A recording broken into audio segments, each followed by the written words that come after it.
History is often written by its victors, but it is paid for by its victims. The Mongol Empire, the largest contiguous land empire in human history, was built on a foundation of unparalleled military strategy and devastating brutality. Yet, beneath the celebrated narrative of conquest and the Silk Road lies a parallel story. It is a story not of spoils, but of consequences, not of glory, but of systematic violation. This is the story of a people born from the very engine of that conquest, a people who would become the ghosts in the imperial machine. So, before you get comfortable, take a moment to like the video and subscribe, but only if you genuinely enjoy what I do here. And let me know in the comments where you're tuning in from and what time it is for you. It's always fascinating to see who's joining us from around the world. Now, dim the lights, maybe turn on a fan for that soft background hum, and let's ease into tonight's journey together of the Mongol Empire. Our investigation begins not on a battlefield, but in the immediate terrifying aftermath, the mid-13th century. The first wave of conquest under Genghis Khan has subsided, but his sons and grandsons, Ogedei, Hulagu, Berke, are now pushing the borders of the Pax Mongolica ever outward. The invasions of Khwarezm, Persia, and the fringes of the Delhi Sultanate were not mere raids. They were demographic catastrophes. When we consult the primary sources, such as the Chronicles of Juvaini or Rashid al-Din, the language is chillingly bureaucratic. They describe the fall of cities like Herat, Nishapur, and Bamiyan. After the slaughter of the male populace, a common psychological tactic, the remaining population was systematically sorted. Artisans were deported to the Mongol heartland, and the young women and children were claimed as spoils of war, or yasur. This was not an unfortunate byproduct of war. It was a foundational policy. The Great Yasa, the Mongol legal code attributed to Genghis Khan, institutionalized the distribution of property. And in the 13th century steppe tradition, property unequivocally included human captives. Soldiers, from the common warrior to the Nayan, a commander of 10,000, received their QBI, or share, of this human loot. It is in this brutal arithmetic of conquest that the Qara'unas were conceived. The term itself, Qara'unas, is shrouded in mystery and laden with pejorative meaning. In Turkic and Mongolian languages, Qara means black. It might have meant black-haired, distinguishing them from the typically lighter-haired Mongols, or perhaps mixed, signifying their impure status. Some sources suggest it meant dark, in the sense of base or subordinate. Whatever its precise etymology, it was not a name of honor. It was a label of classification, separating them from the white bone or pure Mongol aristocracy. These first-generation Qara'unas were the sons of Mongol warriors and the captive women they had enslaved. We must be precise about the legal status of their mothers. These women were Asir, chattel slaves. They had no rights, no lineage that the conquerors recognized, and no social standing. Their children, therefore, were born into a profound legal and social void. They were not, in the eyes of the Mongol elite, true Mongols. Their blood was tainted by the conquered. Yet, they were clearly not Persian, Afghan, or Turkmen. They were the sons of the masters, raised in the military camps, speaking the language of the conqueror, but forever marked by the status of their mothers. This systematic creation of a mixed-race, half-free caste was a new phenomenon. born directly from the unique nature of the Mongol expansion. Unlike static feudal societies, the Mongol war machine was a perpetually moving entity. These camps, populated by Mongol warriors and their vast retinues of captive women, became the crucible for a new generation. Rashid al-Din, the Grand Vizier of the Ilkhanate, provides some of the most critical, if biased, contemporary analysis. He describes these groups, noting their distinctness. They were raised to be warriors, that much was certain. They inherited their father's martial traditions, the horsemanship, the archery, the ruthless discipline. But what legal status could they hold? They could not inherit their father's titles or pasture lands in the traditional Mongol way, as those lines were patrilineal and required a mother of noble Mongol standing. They were, in essence, a military resource without a social home.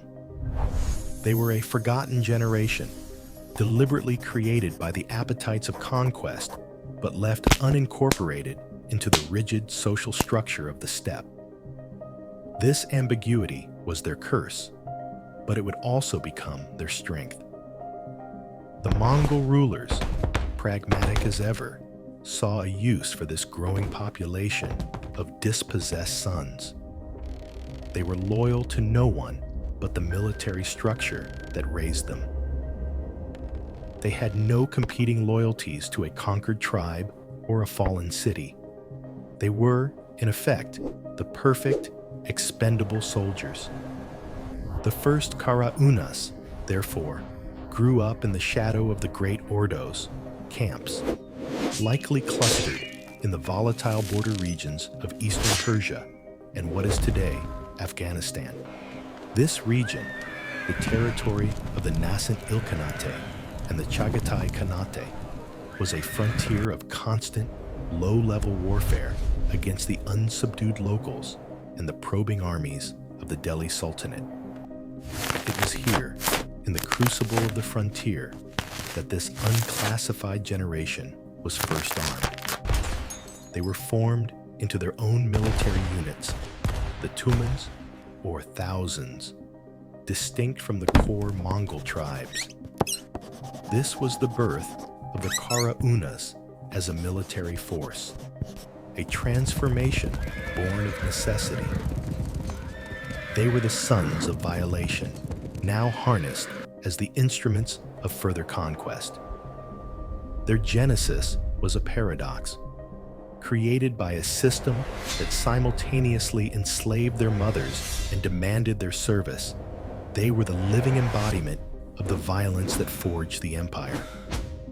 The brutal policy of systematic enslavement had, by the 1250s and 1260s, produced a significant and volatile demographic. The sons of Mongol warriors and captive women were a problem of the empire's own making. They were a military resource that could not be ignored, yet they were a social element that could not be integrated. The solution forged by the Mongol rulers, particularly in the fractured borderlands between the Ilkhanate in Persia and the Chagatai Khanate in Central Asia, was one of cold, pragmatic segregation. This solution would forge these dispossessed sons into one of the most feared military forces of the 13th century. They would become the outsider's spear.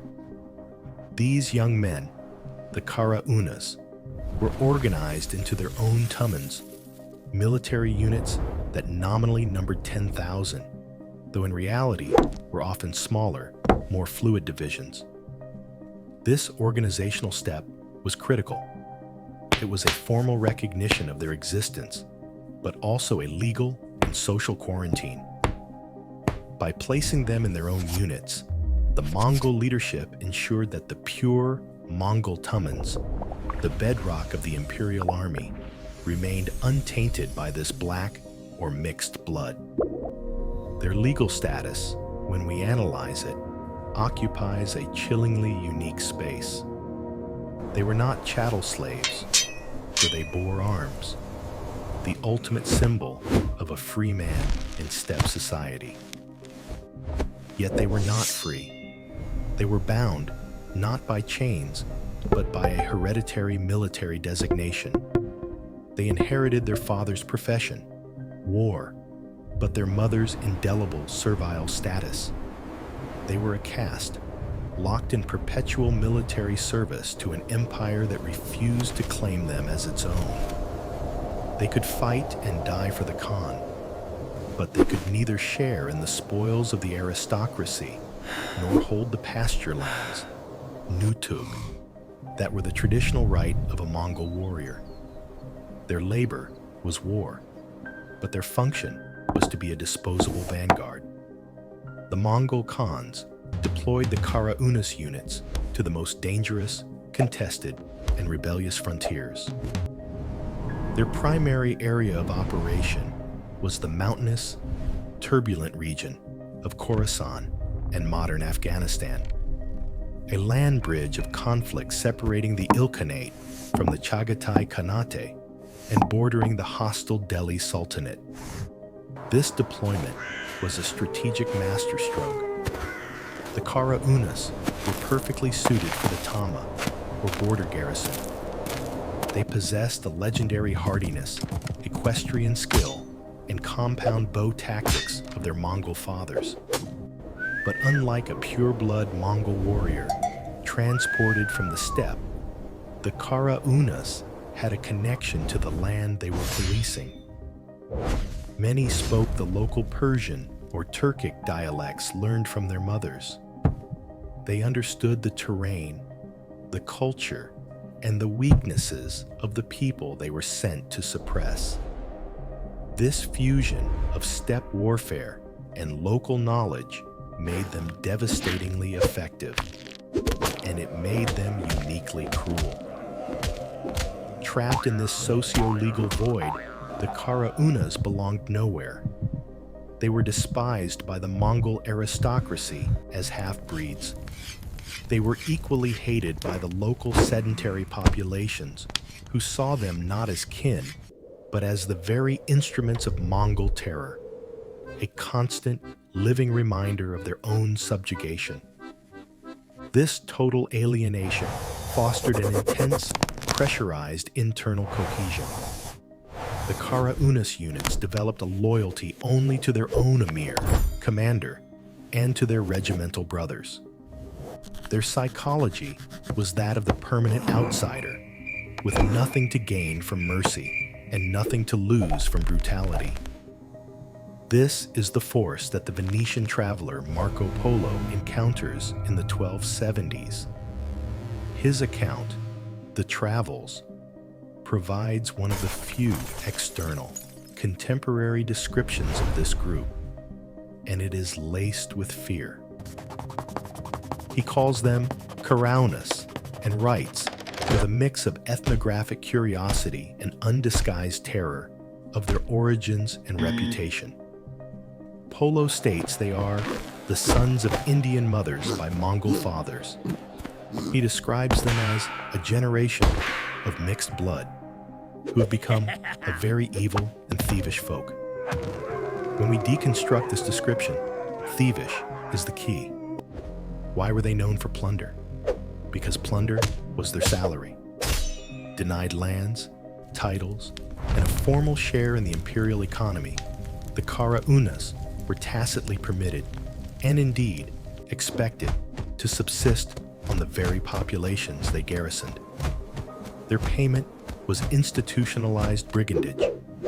The Mongol state had effectively unleashed a standing army of warlords, directing their violence outward to terrorize its enemies and inward to suppress its subjects.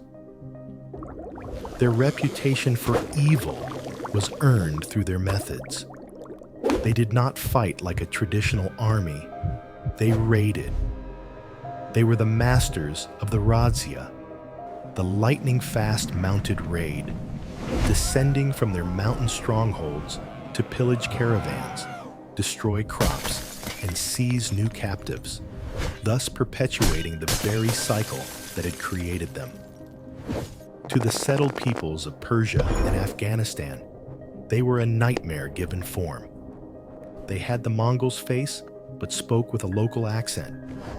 This paradox, being both insider and outsider, defined their military role. During the great Mongol civil wars that tore the empire apart in the 1260s and beyond, the Qara'unas became the ultimate swing vote. As the Ilkhanate and the Chagatai Khanate vied for control of Khorasan, both sides courted these formidable, self-contained fighting units. The Karaunas Amirs began to realize their own leverage. They were not just a spear to be wielded by a distant Khan. They were a power in their own right. They began to sell their loyalty to the highest bidder, or, more often, to simply fight for their own interests. We see this in the rise of figures like Neguder, a Mongol commander whose Tummans went rogue in this region. The Neguderi, as they became known, were likely synonymous with the Qara'unas. They were not rebels in the traditional sense. They were a military corporation that had become detached from state ownership. They were the empire's weapon, now slipped from its sheath. The Qara'unas were the physical manifestation of the Mongol system's core contradiction. The empire's strength was its ruthless pragmatism, its ability to assimilate and utilize conquered peoples. But in the Qara'unas, this policy had backfired. It had created a class of warriors with the Mongol skill for war, but without the Mongol ideology of loyalty to the great Khan. They were a military caste defined by their impure blood, a status that denied them any path to power within the system. This denial, this permanent legal and social barrier, ensured that the Qara'unas would eventually be forced to seek power outside the system. They had served their masters as the outsider spear for decades, guarding the frontiers and terrorizing the populace. But as the 13th century waned and the central Mongol authority weakened, this spear was turning in its wielder's hand. The dispossessed sons were beginning to look at the crumbling thrones of their fathers and uncles, and to see not masters, but opportunities. The formidable, alienated military machine, the Qara'unas, forged in the crucible of frontier violence, could not remain a mere tool of the state forever. The central authority that had created them was, by the early 14th century, beginning to fracture. The great Mongol civil wars, particularly the conflicts between the Ilkhanate and the Golden Horde, and the internal disintegration of the Chagatai Khanate, created a massive power vacuum. It was into this void that the Qara'unas warlords would step, not as servants, but as masters. Their evolution from a displaced military force into independent warlords was a direct consequence of their unique legal status. Because they were not pure Mongols, they were unbound by the intricate and often paralyzing blood feuds and succession crises of the Borjigin, the golden lineage of Genghis Khan. Their loyalty was not to a distant great Khan, but to their own Amir and their own Tummans. This made them the single most stable and cohesive military power in the collapsing heart of Central Asia. When the Ilkhanate in Persia finally fell apart in 1335, its territories were plunged into chaos. The local Qara'unas garrisons, which had once policed the highways, now owned them. Their economic function pivoted instantly. No longer subsisting on state-sanctioned plunder, they began to operate as full-fledged protection rackets, seizing cities and taxing trade routes for their own benefit. they had become the state. We can see this process most clearly in the Chagatai Khanate. In the 1340s, a Karaunas Amir named Kazagen, who commanded the army, found himself in opposition to the reigning Khan, Kazan. After a series of conflicts, Kazagen defeated and killed the Khan in 1346. This was the moment of truth. Here, the Qara'unas paradox was laid bare. Kazagen was the undisputed master of Transoxiana, controlling the military heartland of the Khanate. But he could not become Khan. His black blood, his impure lineage, made it legally and spiritually impossible. To the Mongol Turkic military elite, only a descendant of Genghis Khan could hold that title. So, Kazagen did the next best thing. He became a kingmaker. He pulled a pliable Genghisid prince from obscurity and installed him on the throne as a puppet. Kazagen, the Qara'unas warlord, adopted the simple title of Amir and ruled the entire Khanate from the shadows. He had created the template for the warlord king. This was the new political reality, a state run by a military elite whose impure status legally barred them from the very throne they controlled. This system, this legacy, would define Central Asia for a century, and it would produce the most famous and most feared of all their descendants. This man was born in 1336 near Samarkand into this very environment of Qara'unas-dominated military politics. He was a minor noble of the Barlas tribe, a Mongol clan that had long settled in the region and become thoroughly integrated into the Qara'unas military structure. His name was Timur. We know him as Tamerlane. Timur is the ultimate world-changing embodiment of the Qara'unas paradox. He was not a Genghisid. He rose to power not through aristocratic lineage, but as a brilliant, ruthless commander within this chaotic warlord system. He fought, betrayed, and consolidated his way to the top, uniting the disparate Karaunas Tummans under his own banner. By 1370, like Kazagen before him, he was the undisputed master of Transoxiana. And like Kazagen, he faced the same legal barrier. He could not be Khan. When we analyze Timur's titles, we are reading the legal solution to this paradox. He never called himself Khan. Instead, he adopted the title Amir-i-Kabir, the Great General. This was a title of pure military, not royal, authority. To legitimize his rule in the eyes of the steppe aristocracy, he married Sarai Mulk Khanum, a princess of direct Genghisid descent. This allowed him to claim the title Gurgen, or royal son-in-law. His entire state, the colossal Timurid Empire that would stretch from Delhi to Anatolia, was a legal fiction. It was ruled by Amir Timur in the name of a puppet Chagatai Khan he kept as a ceremonial prisoner. This was the Qara'unas legacy, an empire built by a man whose blood status, born of the conquest generations prior, forever defined him as an outsider, even as he sat on the throne of the world. The Qara'unas, as a distinct people, eventually vanished, but not because they were defeated. They vanished because they won. They were absorbed into the new military and political elite they had created. They formed the bedrock of the Timurid Empire, and their mixed Turco-Persian Mongol culture, blending steppe warfare with Persian high art, defined the Timurid Renaissance. The legacy went further still. When Timur's great-great-great-grandson, Babur, was driven out of Samarkand, he took that same military machine south.